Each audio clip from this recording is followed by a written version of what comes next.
නමෝ තස්සේ භගවතෝ අරහතෝ සම්මා සම්බුද්දස්සේ නමෝ තස්සේ භගවතෝ අරහතෝ සම්මා සම්බුද්දස්සේ නමෝ තස්සේ භගවතෝ අරහතෝ සම්මා සම්බුද්දස්සේ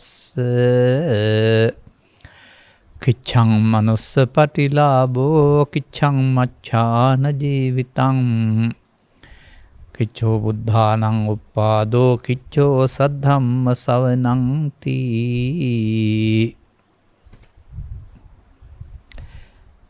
ධර්මානුශාසනාවෙහි සදහැවර අනුග්‍රහක දායකත්වයේ දරන්නා වූ බෞතුන් ප්‍රමුඛ මේ මොහොත අපට සවන් දීම සඳහා ඉඩකඩ සලසා ගත්තා වූ සදහැවර පින්නතුනි, අනුග්‍රහක බෞතුන් ලෞකික දිවියෙන් නිවන් මගට යන මෙයින් ධර්ම දේශනාවක් සිදු කරන සේක්වා කියලා තමයි ආරාධනය කරලා තිබෙන්නේ. ඉහත සඳහන් කළ ගාථාව ඊතරම් මේට අදාළ නොවුනත් කුමක් හෝ මාතෘකාවක් ගත යුතු බැවින් තමයි එබඳු ගාථාවක් ගත්තේ.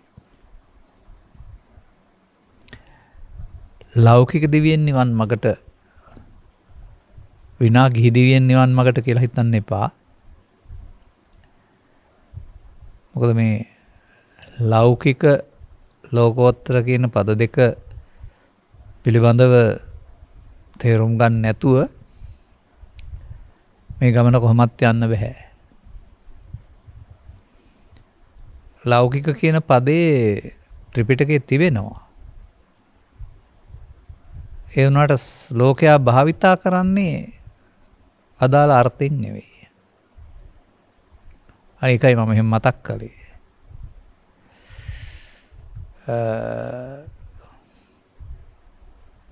ලෞකික කියන්නේ ගිහි, ලෝකෝත්තර කියන්නේ පැවිදි කියලා හිතනවා වගේ සමහර අය හිතනවා. ලෞකික කියන්නේ මේ ලෝකෙට අයිති දේවල්, ලෝකෝත්තර කියන්නේ මේ ලෝකෙන් එහා පැත්තේ මරණයෙන් පස්සේ තියෙන දේවල් කියලා සමහරව හිතනවා. ලෝකයෙන් එතර වගේ නිකන් ලෝකෝත්තර කියලා හිතනවා. ලෝකයේ තියෙන දේවල් ලෞකික කියලා හිතනවා. නමුත් ඊට වඩා ගැඹුරු අර්ථයක් මේකේ පවතින්නේ. ඔය එක කියන වචනේ දෙන්නේ පාලි වල අයිති කියන එකට. එතකොට ලෞකික කියන්නේ ලෝකෙට අයත් කියන එක. මේ ලෝකෙට අයත් සහ ලෝකේ උත්තරීතර කියන පද දෙක හොයාගන්න. ලෝකයට අයත් සහ ලෝකේම උත්තරීතර. මේක මම ඊට ඉස්සරත් අනන්ත පැහැදිලි කරලා ඇති. එතකොට ලෝක කියන පදේ පෘථිවිය කියලා හරි ඒ බාහිර තියෙන එකක් වශයෙන් ගන්න එපා.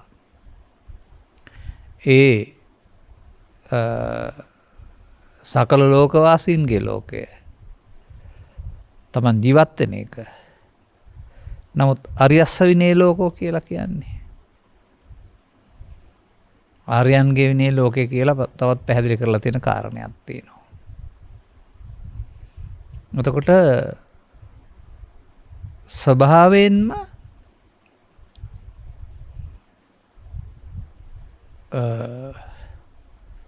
ජාතසෝපතාපන්න කියන වචනයක් පාවිච්චි කරනවා. සසර පෙර ජීවිතේ මාර්ගඵලලාභීව ඉඳලා ආපු උත්පත්තියක් ලැබුව කෙනෙක් නැත්නම් ඔවුන් හැරුණම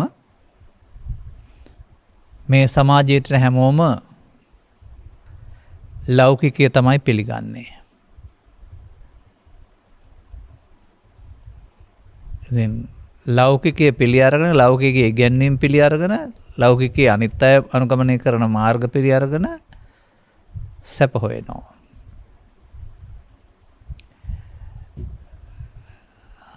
නමුත්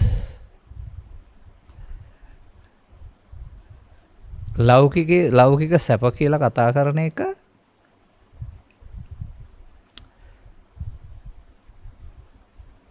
තියෙන දෙයක් නෙවෙයි. ඒක ඔබට කොතරම් සුව පහසු වශයෙන් තියෙනවා කියලා පෙනුනත් ඒක තම තමන් ආවේනික වශයෙන් හදා ගන්න දෙයක්.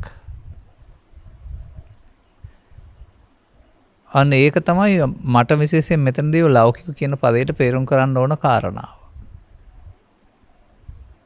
ලෝකයට අයත් කියන එකේ තේරුම ගත්තාමත් ලෝකේ කියන්නේ බාහිර ලෝකේ නම් ඒකට අයිති කියලා ගන්න බැරුවේ. එහෙමත් නෙවෙයි.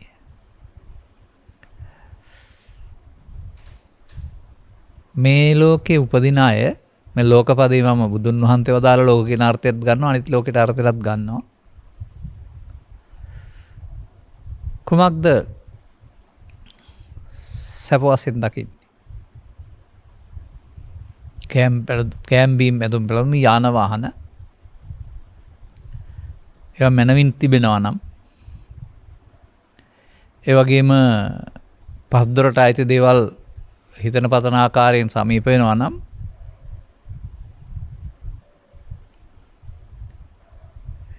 ඒක ඉතින් මිහිමත ස්වර්ග රාජ්‍ය කියලා තමයි කල්පනා කරන්නේ. බුදුන් වහන්සේ බඳු සුඛයක් නැහැ කියන්නේ හෝ බැහැර කරන්නේ නැහැ. ඒකට කාම සුඛය කියන වචනකුත් පාවිච්චි කරනු ලබනවා. නමුත් ඒක තිබෙන්නේ ඔබ කියන තැන නෙවෙයි කියන එක තමයි බුදුන් වහන්සේ පැහැදිලි කරන්න උත්සාහ කරන්නේ. අන්න ඒ පළමුව තේරුම් ගන්න. ඒක වේදිත සෝයක් නිර්මාණය කරගත්ත සෝයක් තවත් තේරෙන භාෂාවක් කියනවා නම් තමන් රුචි අරුචි ප්‍රති හදාගත්ත එකක් කියලා ඉගෙන ගන්න ඕන. එතකොට තමයි අර සසර කලකිරෙනවා කියන්නේ. කලකිරෙනවා කියන්නේ පා වෙනවා අප්‍රිය වෙනවා කියන එක නෙවෙයි. ඒකේ අර්ථය හිස් අසාර වූ දෙයක් සාර වශයෙන් නේද අරන් තියෙන්නේ කියලා දැකලා ඒ අසාරත්වයේ කෙරෙහි ඇතිවෙනා වූ මිදෙන්න ඕන එකම. අසාරත්වයෙන් මිදෙන්න ඕනකම ඒකෙන් පෙන්වන්නේ. නිබ්බින්දති කියලා කතා කරන්නේ. විරජ්‍යත විමුච්ඡිත නිබ්බින්දත. නොයැලෙන්න මිදෙන්න කලකිරේ. ඒ කලකිරීම කියන අර්ථය පවා මේ ඉඩකඩම් අර්බුද නිසා පවුල් අර්බුද නිසා කලකිරලා මහාන වෙනවා කියන අර්ථයට සමාජය අරන් තියෙනවා. දැන් සිද්ධාර්ථ කුමාරයා හැම ඉඩකඩම් අර්බුදයක් හරි එහෙම අර්බුදයක් නිසා නෙවෙයිනේ කරස කරකිරුණායි කියලා පෙන්වන්නේ. අන්න එතන අසාරේ සාර මතිනෝ සාරේච අසාර දක්කිනෝ. නසරු දේවල් සර්වසෙන් සහ සරු දේවල් නිසරු දේවල් වශයෙන් දකින්න ඇහැක් සමාජයට තියෙනවා. එනිසා අපි ලෞකික ජීවිතය ගත කරනවා කියන්නේ මොකක්ද කියලා තේරුම් ගත්තාම ලෞකික ජීවිතය අතහැරෙන්නෙත් නැහැ. බැලු බැල්මට ජීවිතේ ලෞකික තියේවි. නමුත් ලෝකෝත්තර සුවයත් විඳී. එන බුදු සමයෙන් ලෞකික ලෝකෝත්තර දෙකම ජය ගැනීමයි පැහැදිලි කරන්නේ. බුදු සමයේ ගැඹුරන දාගත්තොත් ලෞකිකේ අරුණාම ලෝකෝත්තරයට ප්‍රවිෂ්ඨ වෙන්න බෑ.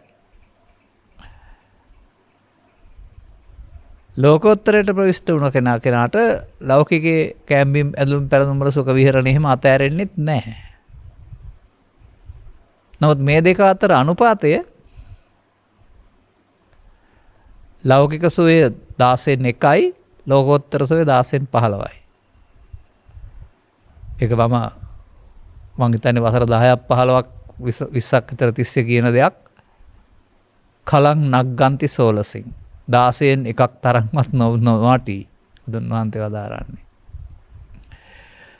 මිනිසාගේ ඇහැට පෙනෙන මේ ලොකුට පෙනෙන සැපත බුදුන් වහන්සේගේ තක්සේරට අනුව 16න් එකක්වත් වටින්නේ නැහැ.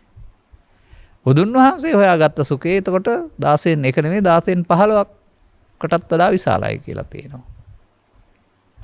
දැන් එහෙනම් අපි කියමු 16න් 1 සැපතට වඩා 16න් 15 සැපත කරා. 16න් 1 සැපත අතහැර 16න් 15ක සැපත කරා. ඒක තමයි ලෞකිකයෙන් ලෝකෝත්තර කියලා කියන්නේ. දැන් අනතුරු මේ සමාජයේ ස්ත්‍රී පුරුෂ ගිහි පැවිදි වශයෙන් බෙදලා තියෙන එකට පැත්තකින් තියලා පෘථග්ජන ආර්ය කියලා බෙදන්න. පෘථග්ජන සමාජය කියලා කියන්නේ අර බාහිර ලෝකේ තමයි මේ සැපති වෙන්නේ අපි ඊවා විඳින්න කියලා විඳින අය. ස්ත්‍රී පුරුෂ ගිහි පැවිදි සියලුම දෙනා පෘථග්ජන නම් ඒ පෘථග්ජනින්ට පේන්නේ ලෞකික සැප.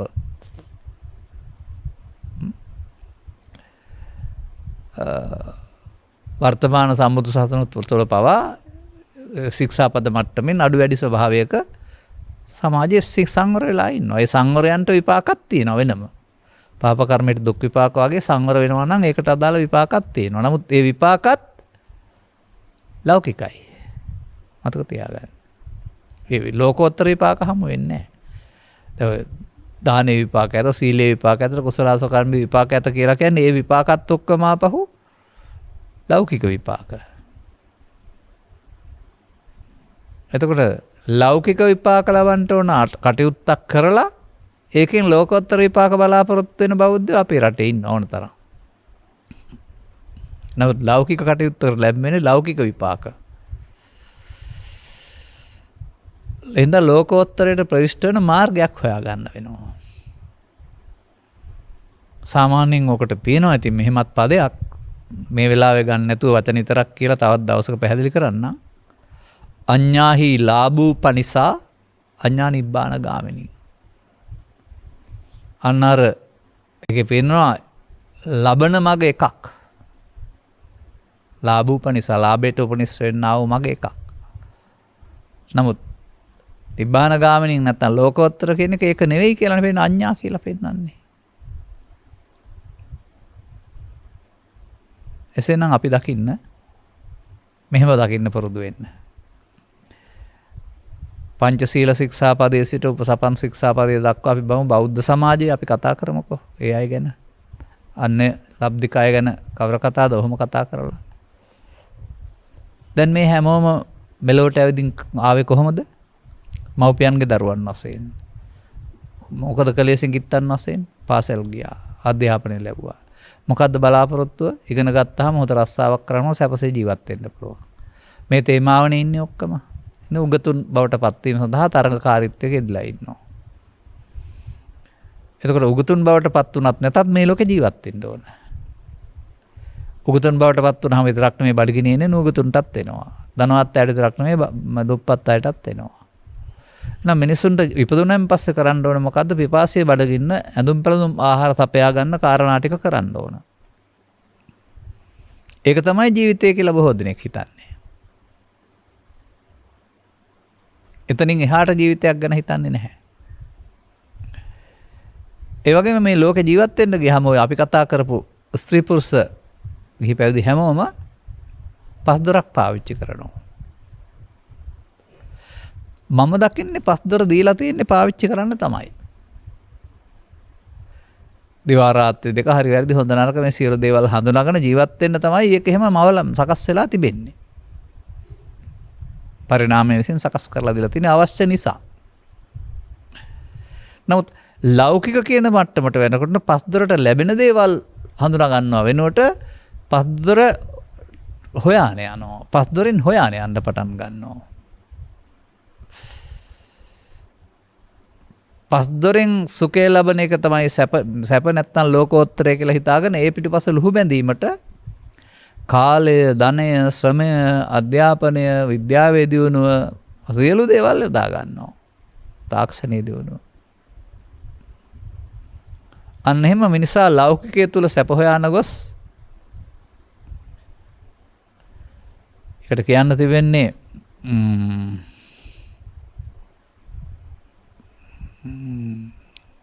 වචනේ හරියට මතක් වෙන්නේ නැහැ. හසරක් නොදුටමි කියලා තමයි පොතේ තිබුණේ. මේ ලංකාවේ හිටපු කෙනෙක් විදේශගත වෙනවා. විදේශගත වෙලා මීට වඩා සැප සම්පත් තියනවායි කියන රාජ්‍යයන් සැරිසරලා ඇවිදින් තමයි වල්මත් වී හසරක් නොදුටමි. අන්න වචනේ මතක් වුණා. අර වල්මත් වීම කියන එකේ තේරුම අර හිතු පැත්තට හොයන්න ගිහින්. දැන් අදටත් මේ සමාජයේ කල්පනා කරන්නේ වල්මත් වෙන එක තමයි කියලා තමයි. නමුත් මෙහෙමත් හිතන්න පුරුදු වෙන්න. ජීවිතේට ආරම්භයේදී අස්කං ආදී හොඳින් පෙනෙනවා. ජීවිත අවසානයේකට මේවා දුර්වල වෙනවා. ඒත් එක්කල් ඒවා පාවිච්චි කරලා සුඛය ලබන්න පුළුවන්. අනතුරු ඒවෙන් ඒක ලබන්න බැරි වෙන එක දුකක් වෙනවා. අනිවාර්යෙන්ම ඇස් පෙනීම අඩු වෙනවා, කන් ඇහෙන්නේ නැතුව යනවා. අනිකුත් කාරණාත් එහෙමයි. ඉන්ද්‍රයන්ගෙන් ගන්න පුළුවන් හැකියාව ගන්න එතකොට සැප ලබන්න බැරුව යනවානේ.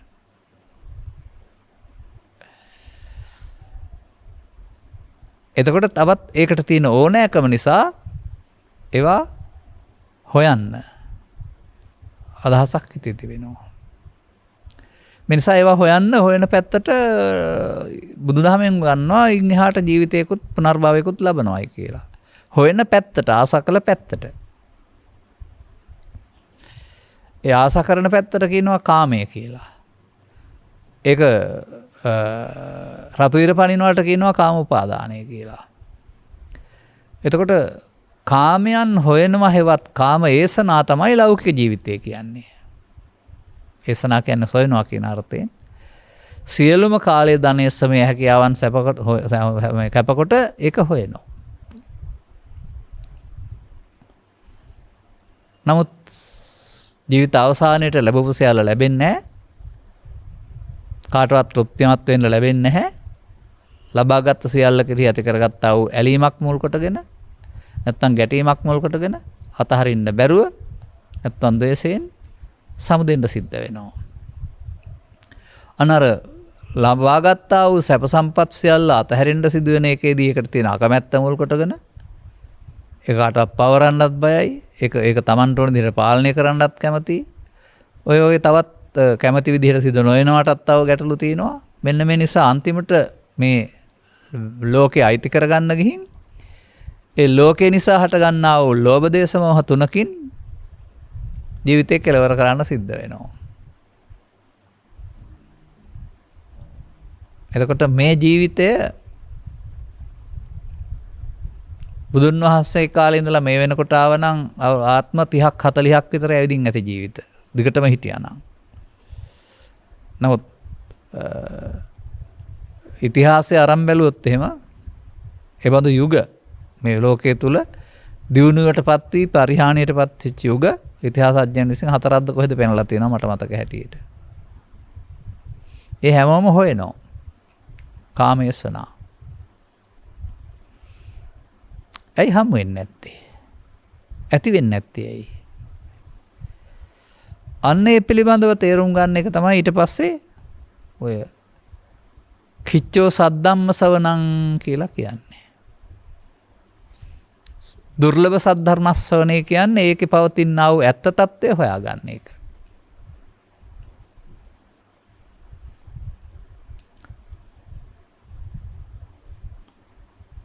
එබැවින් සත්ව විශේෂයෙන් ගත් කල සහ බුදු දේවල් තේරුම් ගන්න පුළුවන් මානසිකත්වයක් හිමි කෙනෙක් වශයෙන් ගත් කල මනුස්ස ප්‍රතිලාභය ටිකක් දුර්ලභ එකක් වශයෙන් පෙන්වන්නේ අපට කෝටි සංඛ්‍යාත ගාණක් හිටියට සත්ව සංකාශ වශයෙන් හරි. ඒ වගේම ලබාගත් ජීවිතය ගත්තාම ජීවිතේ ගෙනියන්න තියෙනවා. ගෙනියන්න හැමෝම අදාළ ප්‍රත්‍යපහසුව හොයන්න මහන්සි වෙන්න වෙලා තිබෙනවා. ඒකටින් තියෙන පුණ්‍ය මහිමය අනුව පහසුවෙන් සහ පුණ්‍ය මහිමය අඩු වෙනකොට අපහසු ජීවිතයක් ගත කරන්න සිද්ධ වෙනවා. එතකොට ජීවිතේ දුක දන්නේ නැත්නම් එහෙම බුදුදහමට යොමු වෙන්නෙත් නැහැ. සුඛ ප්‍රතිපදාවේ ජීවත් වෙන්න ගත්තොත් එහෙම ඒක හැමදාම එහෙම තියෙයි කියලා ඊටිහාස සැපතක් හොයන්නෙත් නැහැ. දැන් සාසන ඉතිහාසය තුළ සදහම් වලට පැමිණි අය යම් යම් ආකාරයේ අතිවිශාල කරදර වලට හිරිහැර වලට දුක් වලට පත් වෙලා තමයි ඒන් මිදෙන්න මඟ අරන් තියෙන්නේ. ඒ නිසාම තමයි මම ඔය කතා කරන්නේ දිව්‍ය ලෝකයේ නිවන් දකින්න හදන අයටත් දෙවියන් කියන්නේ නිතරම සුඛසහගත ප්‍රතිපදාවකින් ඉන්න මොකක්වත් ඇත්තේ නෑ දුකක් පිළිබඳව. එතනින් එහාට ඒක නිවන කියලා හිතනවා වරනම ඊට එහා නිවනක් හොයන්නේ නෑයි කියලා ඔය සක්කායට අපි රැවටිලා අපි මේ සක්කායෙන් මිදලා ඉන්නේ කියලා කිව්වයි කියලා පෙන්වනවානේ.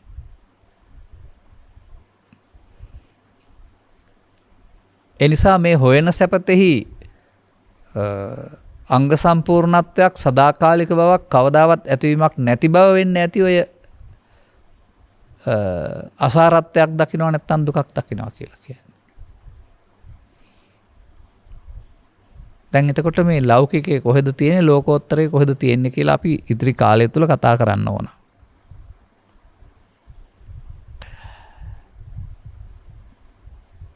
මේවම වෙනත් පාරකින් කතා කරන්නම් අද සාමාන්‍යයෙන්.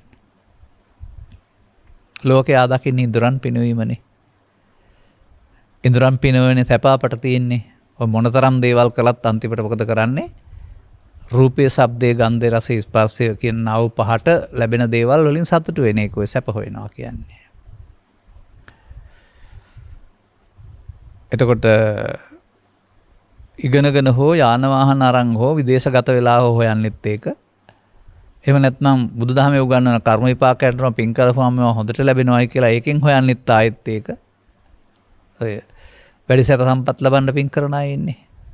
මිනිස්සෙයින්ට සමාජයට සත්කාර වශයෙන් උදව් උපකාර කිරීම වෙනුවට දුන්නම ලැබෙනවා කියන චේතනාවෙන්. ඒකට ඒත් හොයන්නේ ආපහු වැඩියෙන් තියනවා නම් සැප තියෙනවායි. දැන් ඊළඟට හොයන්න මේ විඳින එක ලෝකේ තියෙන දෙයක්ද? ඔබ හදාගත්ත දෙයක්ද කියන එක. අන්න එතනින් තමයි මේකට ප්‍රවිෂ්ඨ වෙන්න ඕන. ඔය ලෞකික සැප කියන එක අර බාහිර ලෝකේ තියෙනවද? නැත්නම් ඔය ඊක කියන පදෙන් අයත් කියලා කියනවනේ.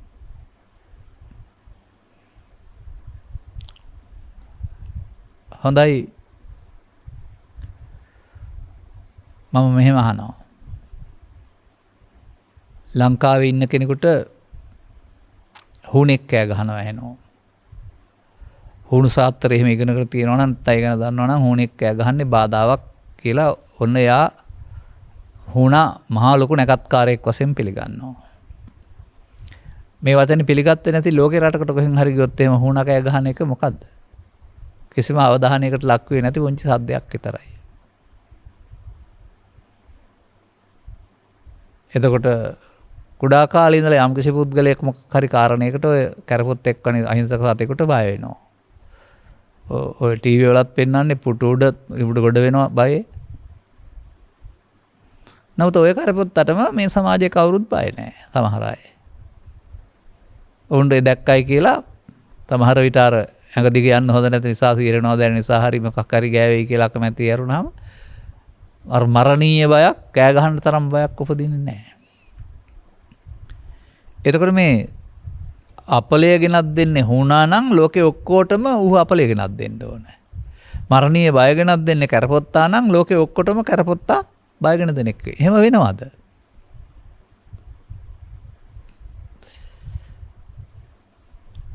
ඒ වගේම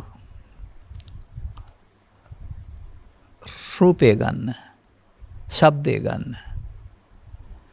ඒ ඔබ දකින ඉදිරියෙන් තියෙන රූපය එක්කෙනෙක් වුණාම ඒ දකින පුද්ගලයා ඒ පුද්ගලයාව හතුරෙක් කරගත්තාම ඒ පුද්ගලයා ඌට ගෙනත් දෙන්නේ දුක. ඔහුම තව පුද්ගලයෙක් ගැලවුම් කරුවෙක් බවට පත් කරපුවාම ඔහු ගෙනත් දෙන්නේ සැප, සන්තෝෂය. දැන් මේ සැප දෙක ගෙනත් දුන්නේ පුද්ගලයාද? මතක තබා ගන්න. ඒ වගේම අපි ගන්නවා ලෝකේ තියෙන ශබ්දයක්. අපි ගන්නවා ඒක වර්තමානයේ සාරිගම පදනී ආශ්‍රයෙන් ශාස්ත්‍රීය සහ වේග රිද්ම කියලා. දැන් ශාස්ත්‍රීය සංගීතයේ සැපනම් ලෝකේ ඔක්කොට මේක අහන එක සෝ වෙන්න වෙනවා. නමුත් ඒකම නිදිමත දෙන කරදරයක් වශයෙන් දකින අය නැද්ද? ඒ වෙනුවට වුන් වේග රිද්ම සංගීතයට උද්ධාමයට පත් වෙන අතර කොටසක් කොතරොටි වෙනවාගේ මල කරදරේ කියලා කියන අය නැද්ද ඒකට? දැන් මම මේ මොකටද මේවා ඉදිරිපත් කරන්නේ? ඔබ කියන්නේ මේ සැප ලෝකේ තියෙන්නේ කියලා. දැන් ලෝකේ දෝවා තියෙන්නේ.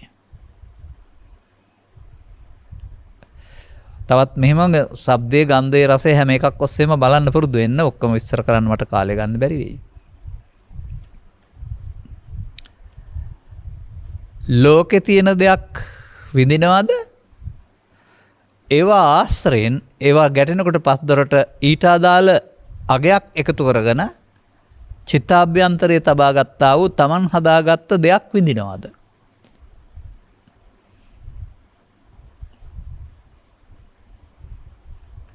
එතකොට අර මොකක් හරි කාරණයකට අතීතයක් හදාගත්තම ඒ අතීතය තමයි මෙතෙන්ට මතුවෙන්නේ. ඒකෙන් තමයි අපි මේ පහසුවට හෝ පහසුවට ලක් වෙන්නේ. දැන් ලෝක මම පෙන්වන්නම්.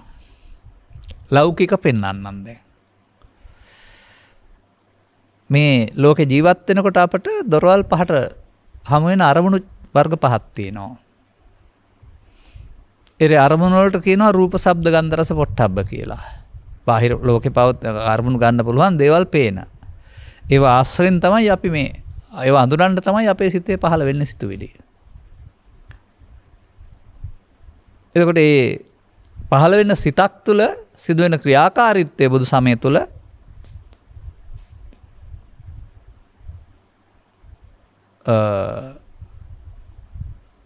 පංචස්කන්ධ කියන විග්‍රහය ඇතුළත් කරනවා.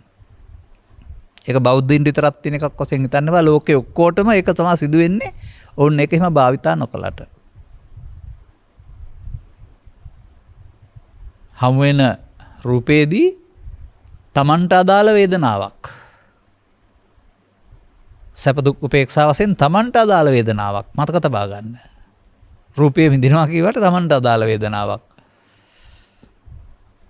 ඒ වගේම වේදනාව තමන්ට අදාළ පරිදි හැඳිනීමක්. ඒ වේදනාවට ඇලීමක් ගැටීමක්. කරපොත්ත ගැන බැලුවත් ඇති. කරපොත්ත නම් ඉදිරියෙන් තියෙන රූපය. කරපොත්ත තීරියක් එක්තරම් භයානකව වේදනාවක් උපදිනවා සමහර අයට. ටීවී පෙරලාගෙන දුවන්න එහෙම නැත්නම් ආය කෙනෙක් එනකල් නැගිටින්න නැතුව ඉන්න ගැහෙන්න තරම්. නමුත් තවත් කෙනෙකුට ඌ දැක්කම ඉතින් යනවා පේනවා ඊට එහාට දුක් වේදනාවක් හරි සැප වේදනාවක් හරි නැහැ. නිවසේ ඉන්න ඉතින් සමහර අවශ්‍ය නැති තැන් වල රින්ගන කරදරකාරී සතෙක් විදියට ඇරුණාම අර වගේ මරණීය දුකක් ගෙනත් දෙන්නේ නැහැ. ඉතින් එතකොට කරපොත්ත මාරයෙක් විදියට සමහර අය හඳුනයි, සමහර සතෙක් විදියට හඳුනයි. මාරයෙක් විදියට හඳුනන කෙනාට මහ විශාල සංකාරයක් හිතට එයි. බයක් අනිත් කෙනාට එච්චර එකක් එන්නේ නැහැ. දැන් මේ චෛතසිකවල සිදු වුණා වූ ක්‍රියාකාරීත්වය ඒ වෙනස්කම් සහිතව හැඳිනීමට තමයි විශේෂයෙන් දැන ගැනීම කියන්නේ විඥානය කියන්නේ. දැන් මේ බාහිර රූප, ශබ්ද, ගන්ධ, රසෙන් දකින්න දේවල්ට අදාළ මේ සැප දුක් උපේක්ෂා වේදනා එතකොට බාහිර ලෝකේ තියනවාද?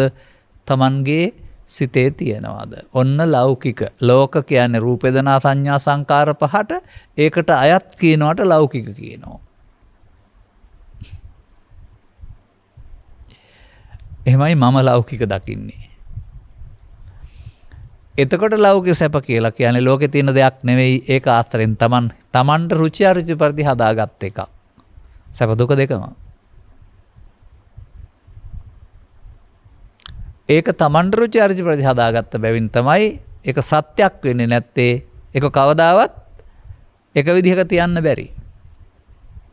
කැමති දෙයකම අකමැති දේ වෙනවා. ප්‍රිය දේ අප්‍රිය දේ වෙනවා. රස දේ නිරස දේ වෙනවා. ඒ විදිහට ඇලෙන දේ ගැටෙන දේ බවට පත් වෙනවා. මනමාලිය එක්කන් එනවා. එතකොට මනමාලිය ප්‍රියයි. එතකොට ඔක්කොටම ඇලෙන දෙයක්. මනමාලිය තමන්ගේ තියෙන අභ්‍යන්තර තියෙනා වූ දුර්වලකම් ප්‍රදර්ශනය කරගත්තාම හිතපු තරම් හොඳ කෙනෙක් නෙමෙයි. ඊට පස්සේ යාම නරක කෙනෙක්.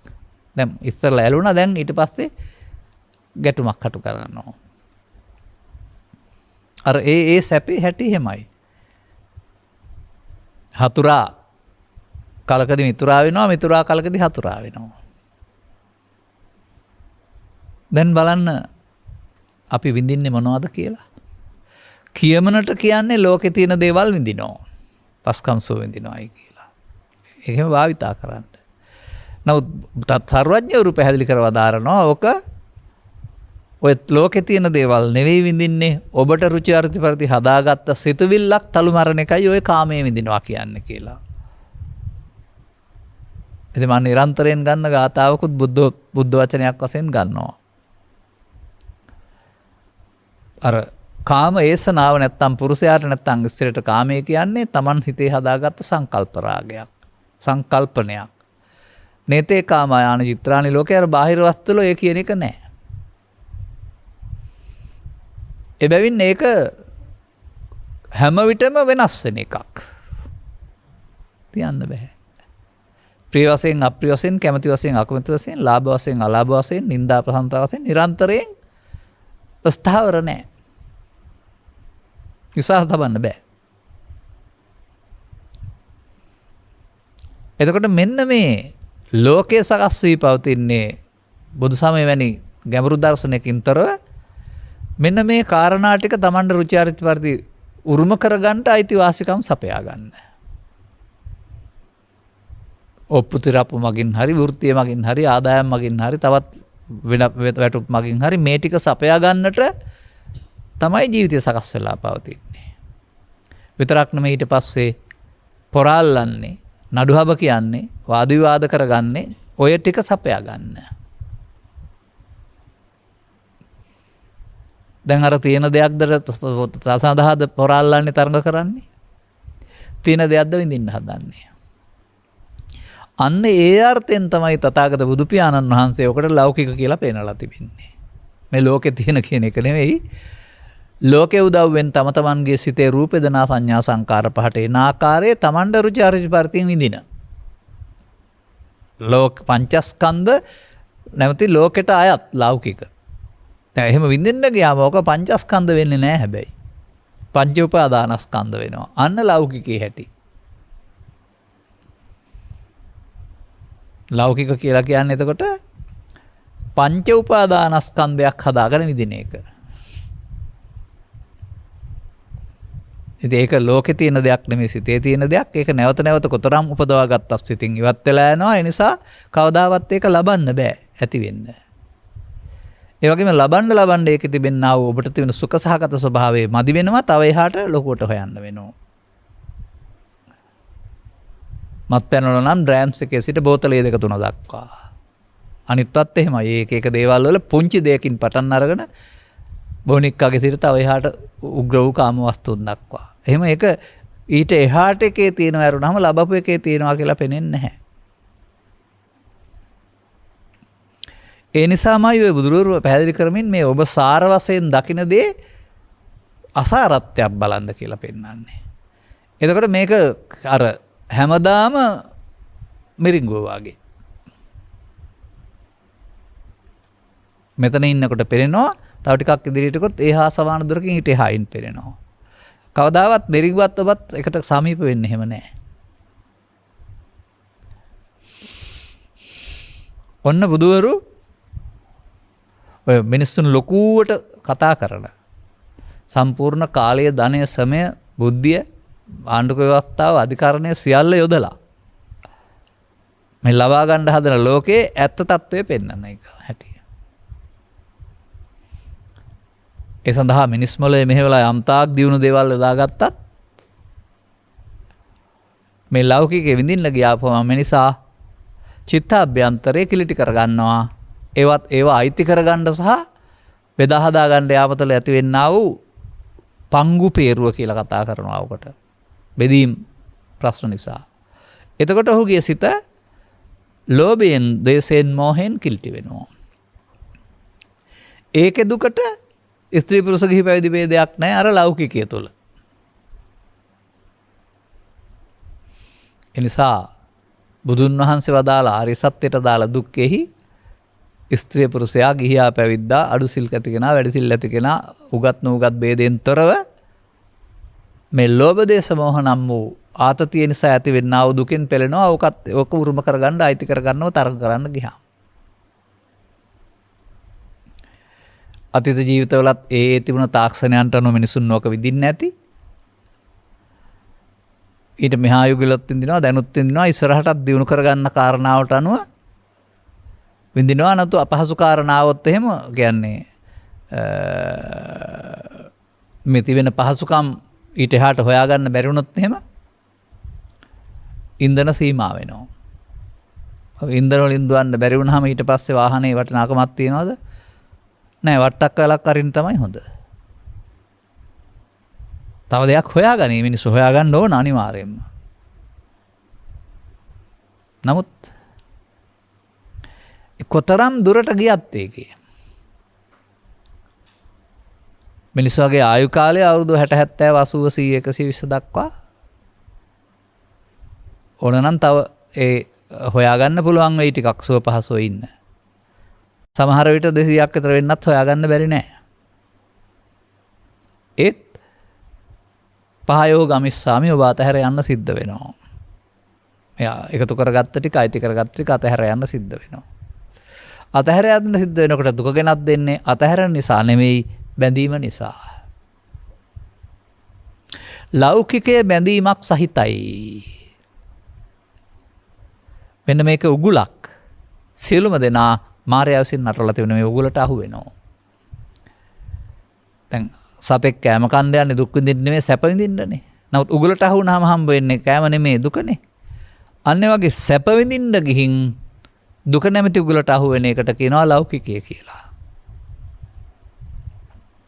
එහෙම ලෝකයේ තියෙන සමයන් කවුරුත් විග්‍රහ කරන්නේ නැහැ. විද්‍යාඥයන් පවා එහෙම විග්‍රහ කරන්නේ නැහැ.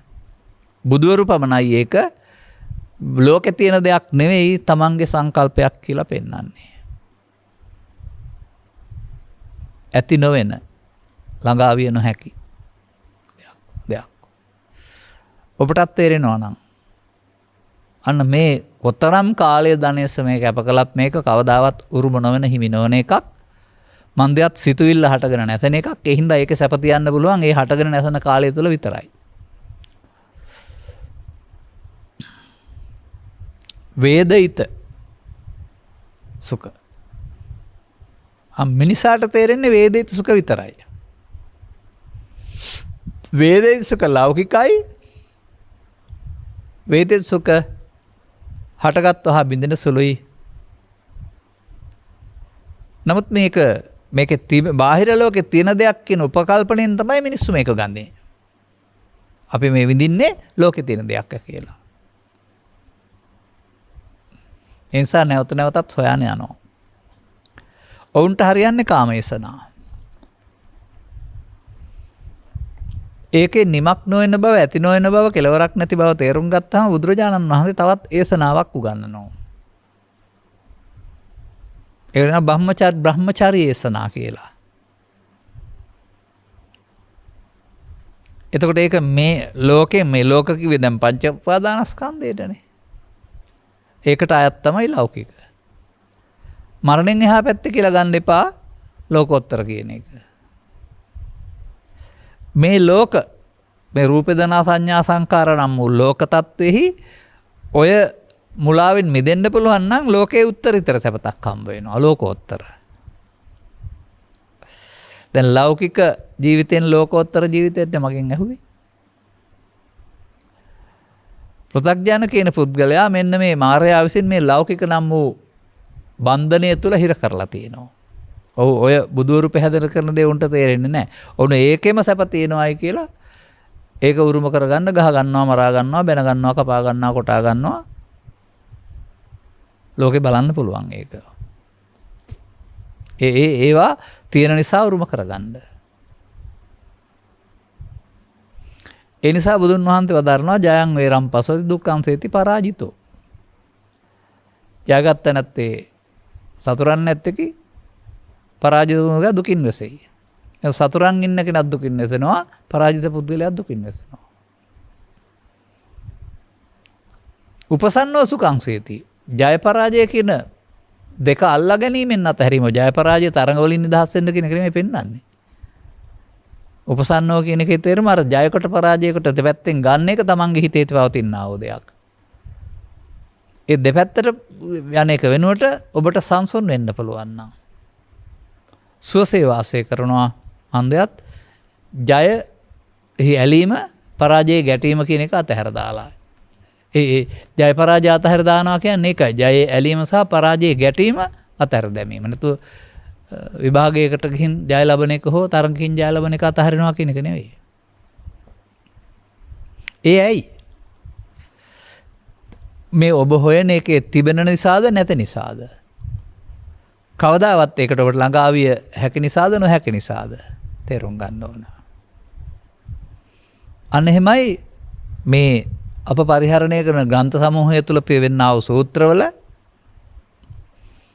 ඔය ලෞකිකය කියන එක ලෝකයා දකින්නට වඩා ගැඹුරින් විග්‍රහ කරලා තිබෙන්නේ. එවිට තේරෙනවා ඒක හිස් සසාර දෙයක් කියලා. තියෙන දෙයක් නෙවෙයි කියලා.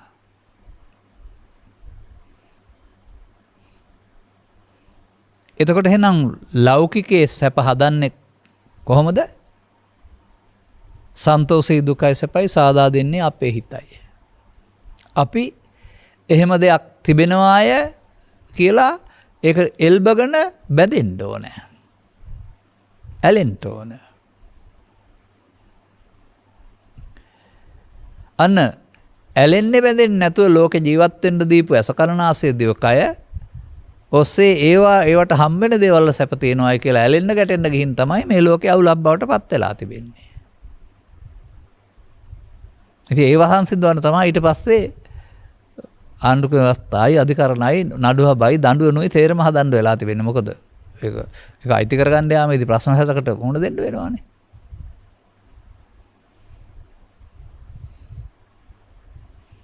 දැන් අපි මේකට තව වචනයක් ගන්නවා. මේ පංච උපාදානස්කන්ධයට නමක් ලෞකික. ඔන්න. ඒක බාහිර ලෝකේ නෑ. ඒවා ආශ්‍රයෙන් Taman හදාගන්න එකක්. හදාගත්තම අර මගේ උදාහරණයක් තියෙනවා. එතකොට පාරේ යනකොට තොරම් පේනවා නෙමෙයි තොරම් බලන්න යන්න ඕනේ. ඒ බලන්න යන පුද්ගලයාට ඒක තියෙන නිසායි බලන්න යන්නේ හොය හොයා. අර කාමයේසනාව හොයන්න යන්නේ ඒක තියෙන නිසා. නමුත් පේනකොට හඳුනාගන්නේ තියෙන නිසා නෙමෙයි ඒක ලෝකේ පහළ වෙනකොට ලෝකේ තියෙන දේවල් හඳුනා ගන්න ඕනේ ඒවලට. අර හොයන්න යන කෙනා ඒක ඇලීමකින් ගැටීමකින් වැළඳ ගන්නවා. දකින්න කෙනා උපේක්ෂාවකින් තියෙන දේවල් දකිනවා.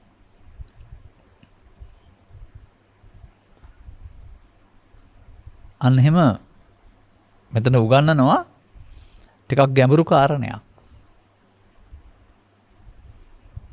දැන් එහෙමනම් මේ පහ ඔස්සේ හොයන්න අනේකට පෙන්නනවා ඉඳුරන් බිඳ බැඳී බැලීම නැත්නම් අසකරණාසය දිවකය අසංවර කර ගැනීම කියලා. අසංවර කර ගැනීම සියලු දුක්කට පත් වෙන මාර්ගයයි. දුක්ඛස්මින් වදාමි. නමුත් අසකරණාසය දිවකය වචන සංවර කර ගැනීම සියලු දුකින් මිදෙන මාර්ගය. අන්න ලෝකෝත්තර මාර්ගය. ඒ සංවර කර ගන්නවන එක ඔබ කියන විදිහට ඇහැපියාන ඉන්නවා හරි බිම්බලාන ඉන්නවා හරි නෙවෙයි.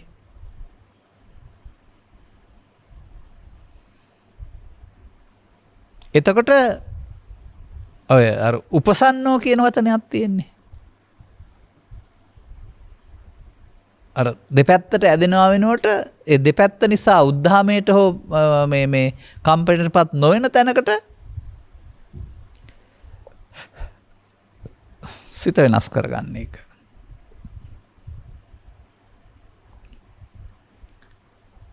දැන් ලෝකේ එදා ඉඳලා අද දක්වාමත් ඔය සිදුවීම් සිදු වෙනවා. ඒවා මිනිසාට ඇති කරන ඒවා සමග ඇලීම් ගැටීම් නිසා මිනිසාට ඇති කරන පීඩනය හඳුන්වන්නේ ලාභාලාභ සැප දුක් විඳා ප්‍රශංසා යසායස කියලා. අන්න ලෞකික පුද්ගලයාට ලාභාලාභ සැප දුක් විඳා ප්‍රශංසා යසායස තියෙනවා ඒ නිසා විඳවන්න වෙනවා.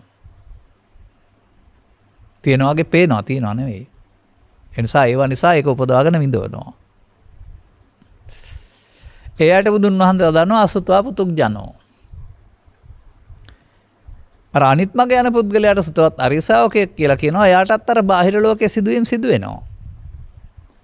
නමුත් අර විඳවන්නේ නැහැ කියලා පෙන්නනවානේ. අටලු දහමට අදාළ කම්පණයෙන් තොරව ඉන්නකොට එතකොට විඳවන්නේ නැත්නම් දැන් එතන තියෙන සුවේ ලෝකෝත්තර. විඳවන එක ලෞකික.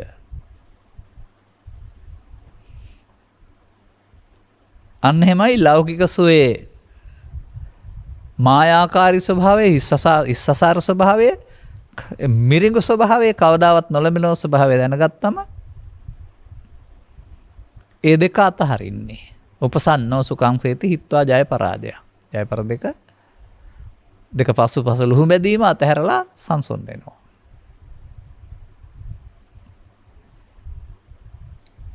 හොඳම උදාහරණය තමයි අටලෝ දහම සම්බන්ධයෙන් තථාගතයන් වහන්සේගේ ලෝක ධම්ම සූත්‍රය ඉගැන්වීම. අර ලෞකික සැප වෙන පුද්ගලයාටත් බාහිර ලෝකේ අටලෝ දහම සිද්ධ වෙනවා. ඒවට අනුව ඔහු විඳවනවා. ඔහුට ඒකේ සැප දුක දෙක තියෙනවා. එකක දුක තියෙනවා, අනික සැප අහිමීමෙන් දුක හමු වෙනවා. සැප නැතුවත් නෙවෙයි අර ලෞකික කියලා කතා කරන්නේ කෙටි කාලීනව. නමුත් ඒ එකක්වත් ලෝකෝත්තරයටපත් වන පුද්ගලයාට සැපක් හෝ දුකක් ගෙනෙන්නේ නැහැ. පීඩනයක් ඇති කරන්නේ නැහැ.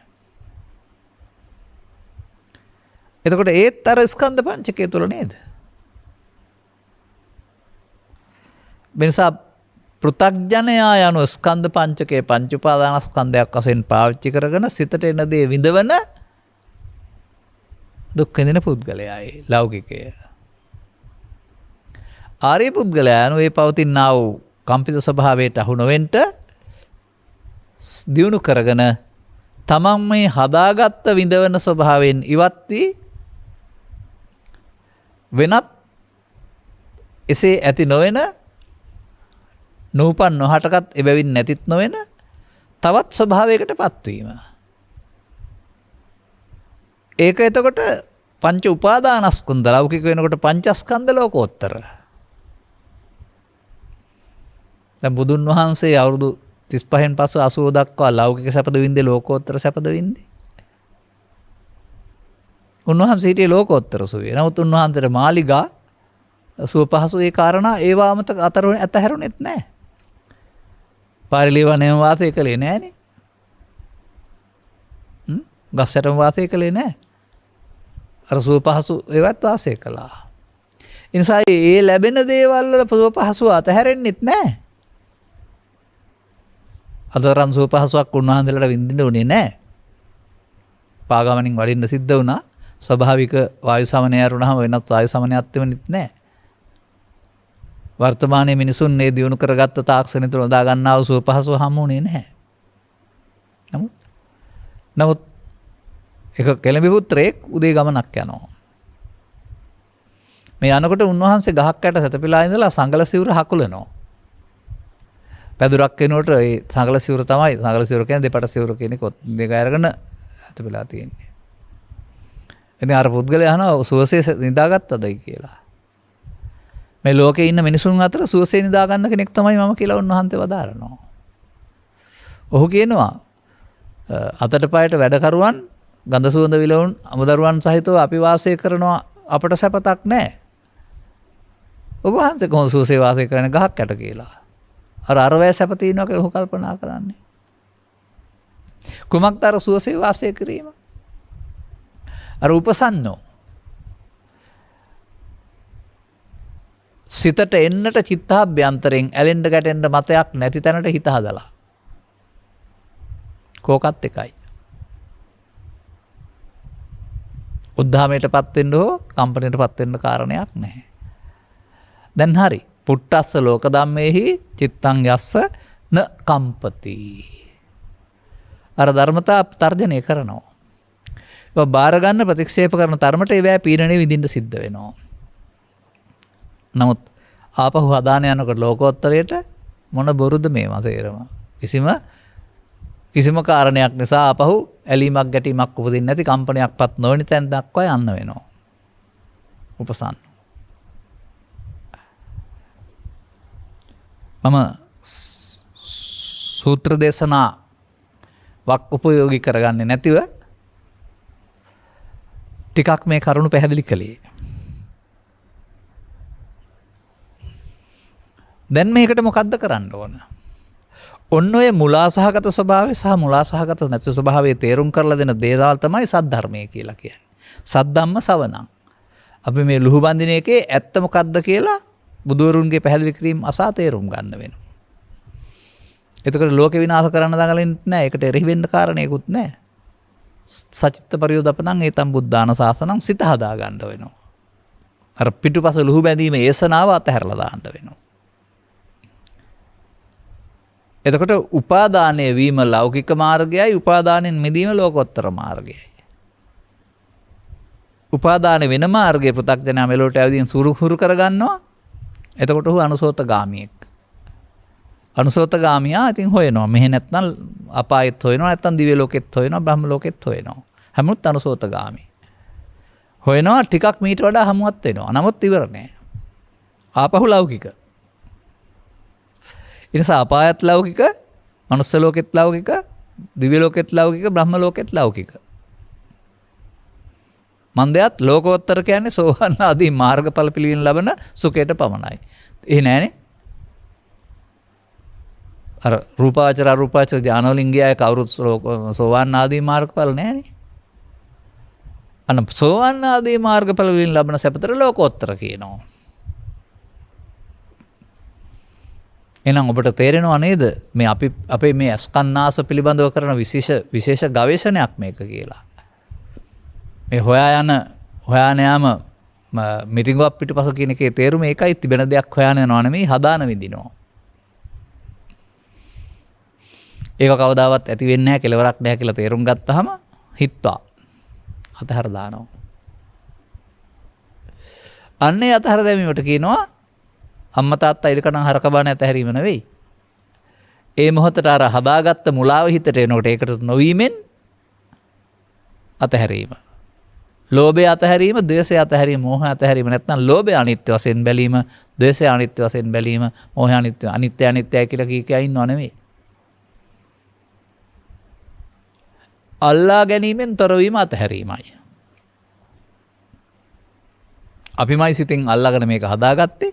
අල්ලාගන්න නැති වෙනකොට ඒ අල්ලාගත්තු ස්වභාවයේ තිබෙනා වූ පීඩනයන් දාලා තියෙන දර වලින් ඇවිලිනවා. ආය දර දාන්න නැත්තම් ගින්න නිවෙනවා කියලා කියන්නේ ඒකනේ. අපින් හදාගත්ත එකේ ගින්න තමයි තාම තිබෙන්නේ. ඒක අතහර ගන්න පුළුවන් වෙනකොට ඒ ගින්න නිවෙනවා. එතකොට අර ඔබ අරමුණක් තුල හොඳ විඳපු සුවය දුකක් සහිතව, කම්පනයක් සහිතව 16න් එකයි. දුකක් කම්පනයක් නැති අර සුවය 16න් 15යි. නමුත් මේ අසකරණාසය දිවකය පිළිබඳව ගවේෂණයකින් තොරව බුදුසමයේ පෙන්වන මේ බඳු ගවේෂණයන් ආගමික පොතපත්වල නැහැ. අපි හැම ආගමික පොතපතක්ම කියවලා තියෙනවා. ඒ නිසා මේ ආර්ය පරිශ්‍රණය නැහැ කොහෙවත්. ආර්ය පරිශ්‍රණය ටිකක් ගැඹුරු කරුණක්. නමුත් ඔබට ඕන නම් ඔබ අර ඇස පිටුපස කන පිටුපස ලුහු බඳින්න නැතුව ඒවා ඔස්සේ හොයන්න යන්නේ නැතුව ලැබෙන දෙයක් මධ්‍යස්ත වෙන්න. ඒක පාවිච්චිත් කරනවා එතකොට. එතකොට ඔබට ඊක ප්‍රත්‍ය අතහරින්න පුළුවන් වෙනවා. ලෞකික ඊක අයත්. එතකොට ලෞකික කියන එකේ තේරුම ආපහු කැඩෙන වෙන ස්වභාවයට අයත් කියන එකමයි. ඔය ලුජ්ජති පලුජ්ජති ලෝකෝ කියලා කියන්නේ බාහිර ගස් කොළන් කැඩෙනවා කියන එක නෙමෙයි. ස්කන්ධ පංචකය කොහොම හදාගත්තත් ඒක ලුජ්ජති පලුජ්ජති නේ. ඒකේ තිබෙන දේවල් තියන්න බෑ. පාපය තුල තියන්නත් බෑ, අපාය තුල තියන්නත් බෑ, දිව්‍ය ලෝක තුල තියන්නත් බෑ, බඹලෝ තුල තියන්නත් බෑ. අන්දයත් ලෞකික බැවින්. උපන් හටගත් බැවින් ඒ හැම දේ බින්දෙන සුළුයි, අහිමි වෙන සුළුයි. මේක තේරුම් ගත්ත පුද්ගලයා මේ දෙක අතහරිනකොට නූපන් නොහටගත් තැනකටපත් වෙනවා.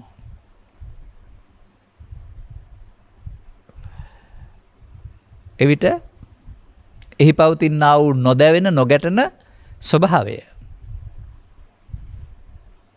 චිත්තං අසන කම්පති අහෝසුකම් කියන්න හිතෙනවා. කොතරම් සුවද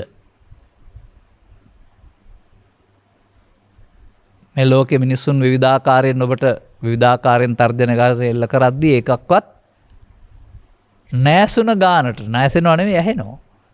නමුත් අර තේමේ ජාතකයේ තිබෙනවනේ අන්ධෙක් නොවි අන්ධෙක් වගේ, බිහිරෙක් නොවි බිහිරෙක් වගේ, ගොළුෙක් නොවි ගොළුෙක් වගේ ඉන්න ඕන කියලා. ඒ කියන්නේ ඒවත් දැන් නොදැනෙනව නෙවෙයි.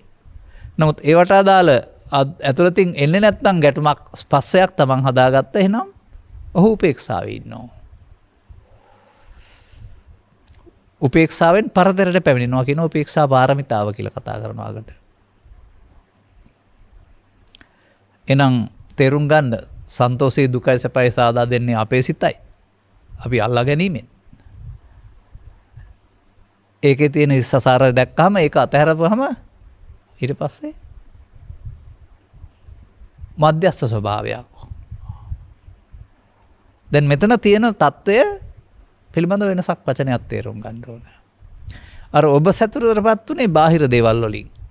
ඔබ සතුට හෙව්වේ බාහිර දේවල් වල තියනවා කියලා බාහිර සිද්ධීන්ගෙන් තමයි ඔබ සැප දුක හෙව්වේ. ඒක වෙනස් වෙන විට ඔබට ඒක තියාගන්න බැරුව යනවා. ඒ අනුන්ගෙන් සැපතටපත් වීම ඒක. අනුන්ගෙන් කියන්නේ පුද්ගලිකනේ අන්‍ය දේවල් වලින්. දැන් මේ එකක්වත් නැතුවට මේ සුවයක් තියෙනවා. දැන් ඒක තමන්ගෙන් සැපතටපත් වීම. ඒ තමන්ගෙන් සෑහීමටපත් වන පුද්ගලයාට බාහිර සාධක මොකක් නිසාවත් කම්පනයක් ඇති කරන්නේ නැහැ. තමන් කියන්නේ එතන කය නෙමෙයි. ඒ බාහිර උත්තේජන නැතිව සුඛය. එතකොට අර විඳීම මමකට ගන්නා බැවින් වේදිත සුඛ කියලා කියනවා. මමකට නොගන්න බැවින් විඳීමක් නෑ නෙමෙයි. අවේදිත සුඛ කියලා කියනවා. මමත්වයෙන් අරන උද්ධාමයටපත් වීම හෝ කලබලයටපත් වීමක් නැවින් විඳීම මමකට නොගැනීමෙන් ලබන සුඛය අවේදිත සුඛ කියලා කියනවා. මෙන්න මේ කරුණ තේරුම් ගත්තාම ඔබට ලෞකිකයේ හැමදාම ලුහු බැඳලා හම් වෙන්නේ නැති එකක් තමයි තව ජීවිත 1000ක් හම්බ වුණත්. ඒ වගේම මේ පිළිබඳ අසාරත්වය පැහැදිලි කරලා දෙන්නෙත් නෑ ලෝකේ හැමදාම. ඒ පැහැදිලි කරන කරුණු මත වෙන එකට කියනවා සදහම් ඉස්මතු වීම කියලා. අන්න කිච්චෝ සද්දම්මස්සවණං. දැන් ඔබට ඔබගේ හිත හදා ගන්න වෙනවා සසර ගමන නිමා කරන්න. ගිහින් හම් වෙන්නේ නැති නිසා පවතින තත්ත්වයටපත් වෙන්නට. අදාළ කරුණු තේරුම් ගැනීමට අවශ්‍ය කරන්නා වූ ධම්ම අවබෝධය ලැබෙනතුරු ධර්ම ශ්‍රවණය කොට අනතුරුව මේ හිත හදන වැඩේ හැමෝම කරන්න ඕන. මේ උපේක්ෂාව දක්වා හිත නොඇලී නොගැටී අවසන් කරන එක, අල්ලා නොගැනීමෙන් අවසන් කරන එක කරන්න ඕන. එතකොට තවත් තත්ත්වයක් මතුවෙනවා. ඒකේ හැටි දකින්න ලැබෙයි. එතකොට එතකල් හිතන්න බෑ ඒ ගැන. මාර්ගඵල වලින් ලැබෙනා වූ නිවීම කියන එක මාර්ග ගත්තාම ලැබෙන ඵලයක් නෙපේනේ. ඊට මෙහා පැත්තේ පෙනෙන්නේ නැහනේ. මේ බුදු සමයෙන් පෙන්වන්නා වූ මේ උත්තරීතර සැනසීමට හිමිකම් කියන්න ඔබට මේ කරුණ පැහැදිලි කිරීම උපනිශ්‍රේවා හේතු වාසනාව වේවායි කියන සුභාශිංසනේ ප්‍රාර්ථනා කරමින් මම ධර්මානුශාසනාව මෙසේ අවසන් කරනු ලබනවා. දායකත්වයේ මෙම උතුම් ධර්ම දේශනාව සඳහා සදහි දායකත්වයේ දරනු ලබන්නේ යක්කල නුවරපාර සම්පත නිවසේහි විසූ මීට වර්ෂ 5කට පෙර 2016 දෙසැම්බර් මාස 29 වෙනි දින අභාවයටපත් වූ ආදරණීය මෑණියන් වන ප්‍රේමාපත්‍රන මැතිණිය අනුස්මරණය කිරීම පිණිස කුමාරී මනෝරාජ් චාන්දනී ගීතානී අනුර ඉන්දු ජගත් සහ ශානිකා යන දූ දරුවන් විසින් අරමුණ ප්‍රේමාපත්‍රන ආදරණීය මෑණියන් හට මෙම පුණ්‍ය කුසලයේ අනුමෝදන්ව ඉතා ඉක්මන් භවයකදී සසර දුක් කෙලවරකට මේ ගෞතම බුදු සසුනේදීම උතුම් නිර්වාණ අවබෝධය ලැබේවා.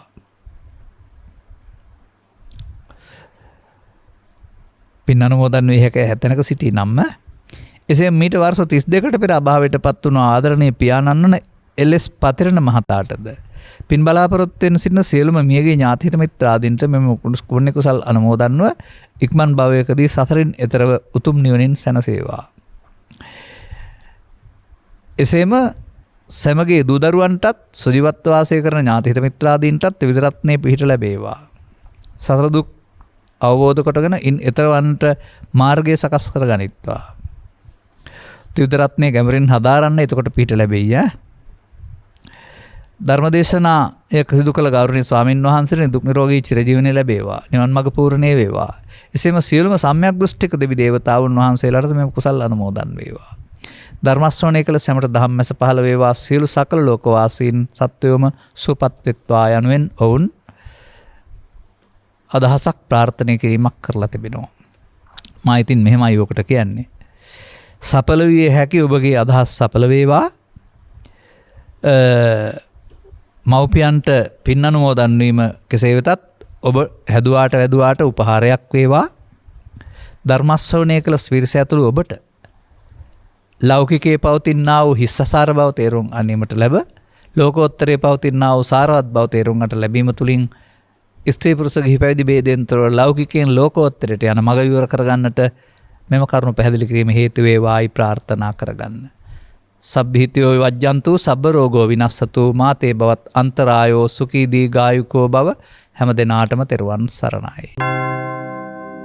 मोहक्षयो निब्बानम्